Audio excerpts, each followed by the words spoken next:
Ti saum amang idalan kanya, may salawag itidana apag na. Tungpalek ti sinapataak akarik amang surut kay tinalinteg a panursurum.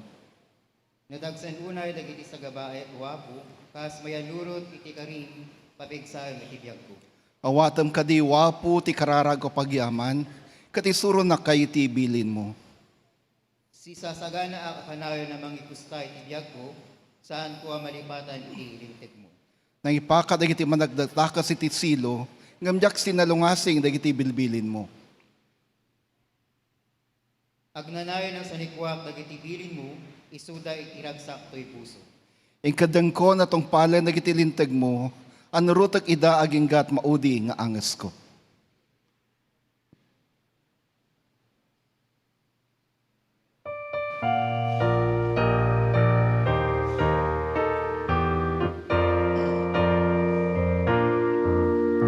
Naragsakak nga agserbikan Kristo, naragsakwan o naragsak, at datal na ken raguan asudi, ngagserbi ti ari, panagserbikan kwa na idatun tuy biyag ko, naragsaka ken natal na nga agserbi ken Kristo.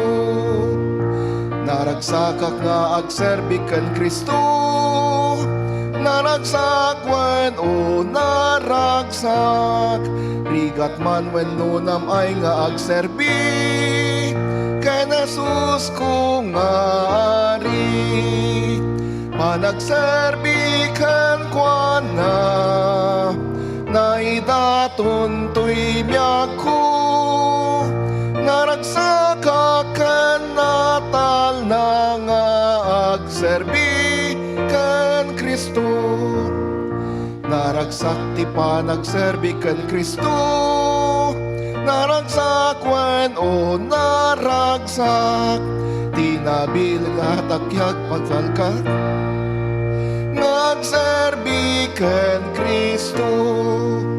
Panagserbi ken kwa na idatun tuy biyag ko, naragsaka ken natal na nga agserbi ken Kristo. Naragsak ti agserbi awan buteng, naragsakwen o naragsak, jay langit madamdama intay dumteng, jay napintas ataeng, panagserbi ken kwa na idatun tuy biyag ko,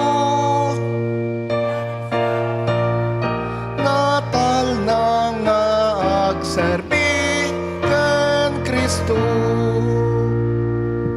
Nagkararag tayo. Agyaman kami wapo iti daytoy nga sapa nga ipaay iti biyag iti tumunggal sa kada kami. Mamati kami wapo nga si kay iti Dios nga manakabalin nga nang ted kanyami wapo iti dundaway tapno. Pumayagyaman ken ka iti daytoy nga oras. Dawatag wapo Dios nga si kay iti mangidalan kada kami, babaan wapo iti panakabalin ti Santo Espiritu. Dawaten mi kadi wapo nga si kay iti agtultuloy nga mangbendisyon kada iti kakabsat ni nga awampay ken kasama iti online wapo. Si kakati iti agtultuloy nga mangbendisyon iti anak mo nga mangigura iti sasaom ken kasama kada kami agdengeg. Pakawanan na kami wapo kadag iti nagbasulan mi iti sangwanan. Itinaga ni Kristo dawaten mi amin dagiti nga kararag. Amen.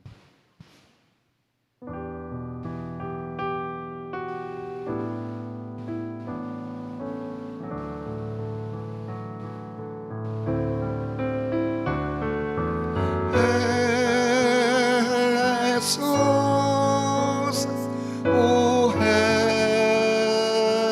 Jesus, denggan thawat mi.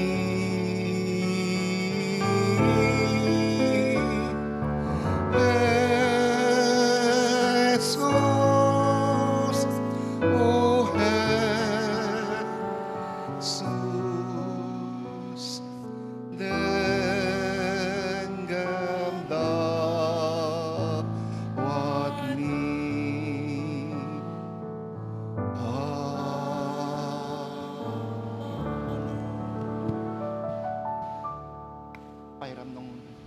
Herald mo, Pastor.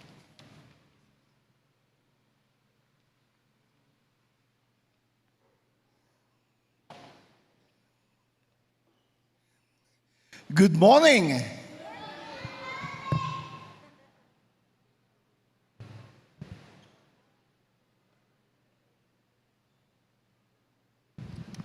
Ayun, no? Tayo po'y nagpapasalamat sa Diyos sapagkat kahit na maulan, narito tayo sa kanyang santuario. Inaalala ko kanina, baka walang makarating. Kapag umulan pa naman ngayon, bihira yung walang baha. Actually, kahapon po, naganap ang Lay Servant Ministry Seminar sa Central Church. Gabi ng Friday, may lumabas na fake news. Ang fake news ay, hindi daw matutuloy. Nag-cancel daw ang Central Church. Nako. Agad akong nag-message sa mga kasama ko sa Lay Servant Ministry Committee ng annual conference. Paki-confirm nga, may in-announce ba sa Central na ganito? Yung chairperson ng PAC Lay Servant Committee at taga-Central, sabi niya, wala po. Saan kaya galing yung fake news na yun?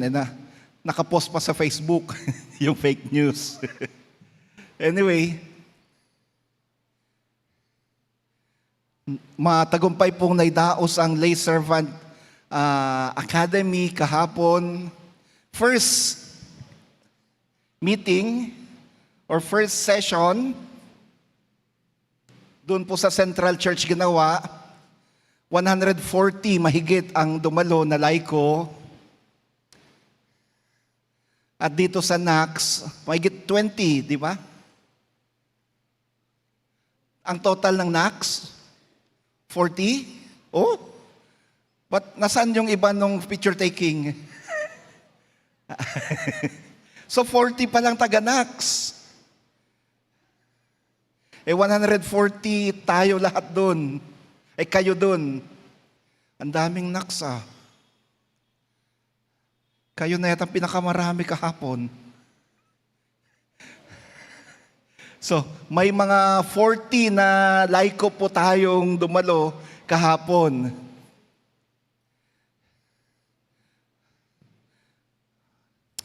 Almost 1/3. Grabe. Yun po yung unang meeting. Ang second meeting po ay sa July 25, dito naman po gaganapin yung second meeting ng Lay Servant Ministry or Lay Servant Academy. Isa pong buong kurso ito, basic and advanced, for 7 months. 7 months po ito. Every other Saturday. Ang second Saturday sa Central Church, ang fourth Saturday, NACS. Gaganapin ang klase. Kahapon po, sinimulan ko yung klase sa worship and music. Itutuloy ko sa August. Supposed to be sa 25 kaya lang, may gawain tayo dito sa 25. Kaya di muna ako dadalo ng Lay Servant Academy sa gawain natin bilang simbahan ng dadalohan ko. Pero tuloy pa rin dito.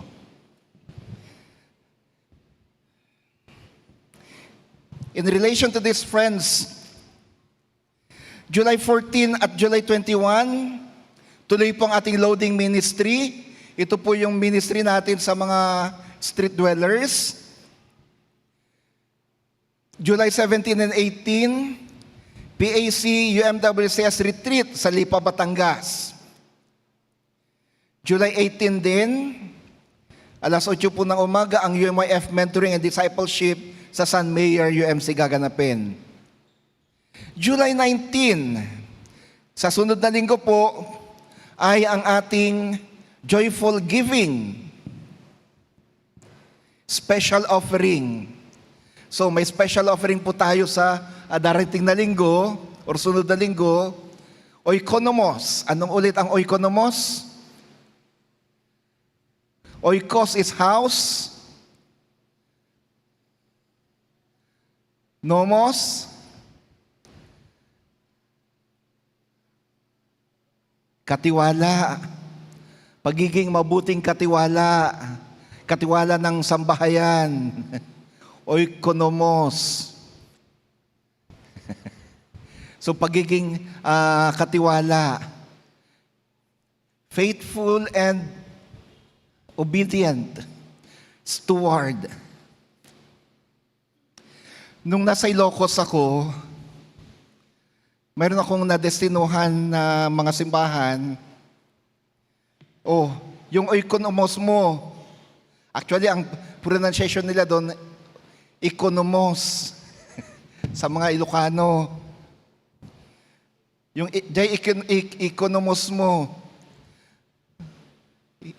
iniisip ko, ano kaya ibig sabihin nito? Kapag sinabi na nila yun, ang mga kababaihan, sanabi nila, intong Domingo, sa darating na linggo, itugo tayo, dagiti ikonomos tayo. Anya nga taday dyan, ano kaya yun? Dadalhin natin yung ikonomos natin sa linggo. Nung dumating na yung linggo yun, ayan na. Yung mga miyembro ng simbahan, dala-dala yung may supot na dala-dala, puno ng bigas. Yun pala, sa tuwing magsasaing sila, isang dakot na bigas, itatabi nila. May ipon yun at the end of the month, dadalhin nila sa simbahan para sa kanilang mga manggagawa, pastor, diakonisa. Yun ang kanilang sinasabing oikonomos nila, pagiging tapat, nakatiwala. Kaya hindi naman problema ang pastor diakonisa ng kanilang bigas. Kasi tuwing magsasaing ang bawat pamilya, kung 4 na takal ang isasaing nila, yung isang takal, magdadagdag sila isang takal, ilalagay nila sa lalagyan. At the end of at the last Sunday, dadalhin nila sa simbahan para sa pastor diakonisa. Grabe, no? Yun ang pagiging oikonomos nila doon. Pero ang pronunciation nila doon, ikonomos. Wala yung o. Ikonomos. Ikonomos tayo, sabi nila. Pero sa darating na linggo po, oikonomos, joyful giving. Special offering po to para sa ating pagiging tapat na katiwala in celebration of Stewardship Month. July 25, enabling session on worship, visitation, and lay organization. 8:00 po ng umaga ito dito sa NACS. Most probably, gaganapin po natin ito sa Holy Club kasi sa parehong araw na yan, ang second meeting ng ating Lay Servant Academy, mahigit 100 po yung dadalo doon, kaya dito po sila sa santuario. Tayo naman, yung seminar enabling session natin ay sa Holy Club tayo.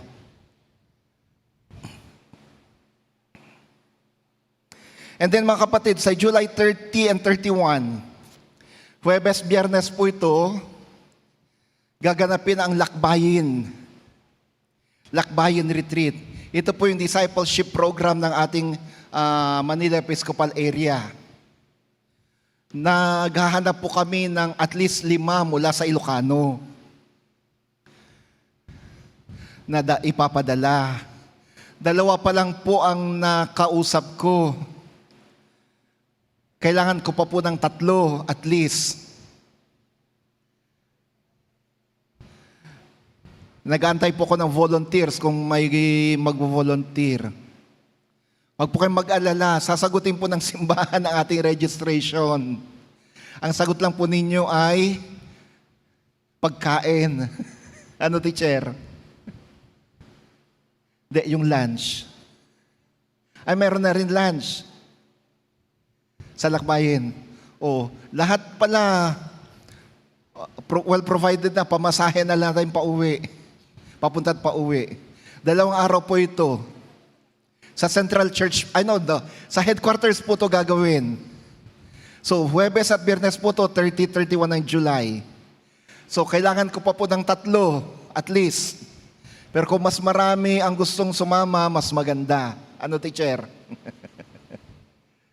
2 pa lang po nakakausap natin. Yung pangatlo, hindi pwede dahil may trabaho. So, yun po. Ang Lakbayin Retreat, ang discipleship program ng ating Episcopal Area, Manila Episcopal Area, sa 30 and 31 po ito. Meron po ba tayong mga first-timers dito?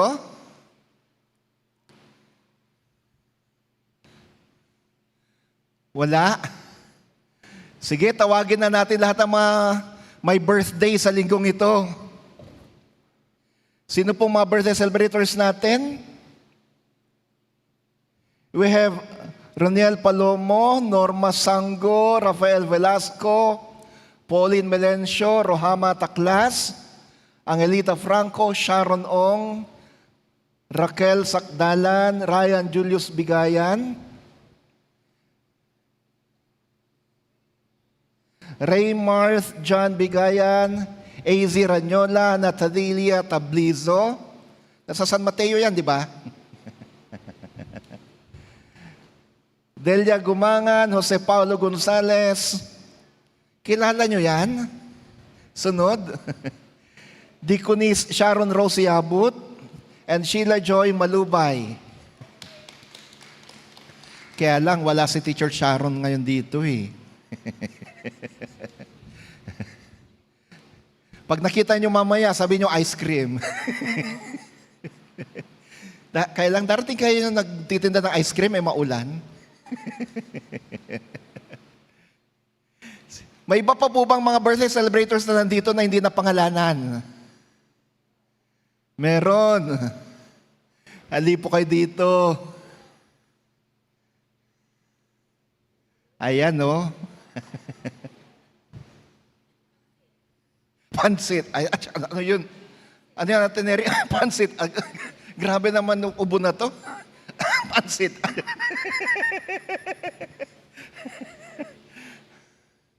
Asan si Kaka? Sige. At tawagin na rin natin ang mga bata para may panalangin sila kasama ng ating birthday celebrator.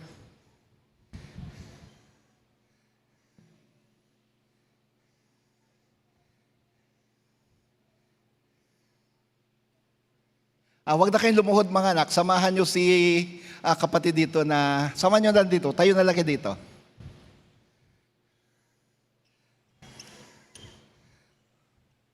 Parang magkakasing edad lang kayo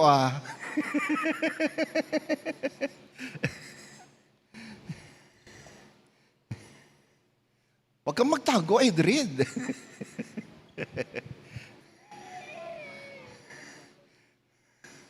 Okay. Can we just extend our hands toward them and let us pray for them?